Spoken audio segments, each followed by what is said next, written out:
সবাইকে জানাই শুভ সকাল। আজকে সকালটা জানাচ্ছি সবাইকে সবুজে ভরা শাক দিয়ে। দেখেন এই যে এই শাকগুলো সেদিনকে রান্না করেছিলাম, খুব ভালো লেগেছিলো জানেন। এগুলো ডাঁটার শাক। এই যে আমি তুলে নিয়েছি, অনেকটা তুলে নিয়েছি। হ্যাঁ, আর খেতেও কিন্তু দুর্দান্ত। কেন বলেন তো, বাড়িতে তো সার ওষুধটা সেরকম দেওয়া হয় না, তার জন্য ভাবলাম আজকে আপনাদেরকে উঠাচ্ছি সকালবেলায় দেখিয়ে দিই একটু। ডাঁটা শাক কিন্তু খেতে ভালো লাগে, আর বাড়ির জিনিস তো সবচেয়ে ভালো লাগে জানেন তো খেতে। আর এখানে একটা বেগুন হয়েছে, আরও অনেক ধরেছে বেগুন। এটা উঠিয়ে নেবো, বেগুনটা বড় হয়ে গেছে এটা। আর দেখেন এই বেগুনটা বড় হয়ে গেছে, এটা উঠিয়ে নেবো এবার। বরবটিও অনেক হয়েছে, বরবটিও কিছুটা উঠিয়েছে, আবার পরে লাগলেও নিয়ে নেবো।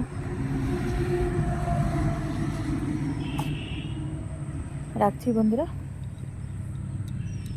বরবটিও প্রচুর হয়ে, দেখুন বড় মোটা মোটা হয়ে গেছে অনেক।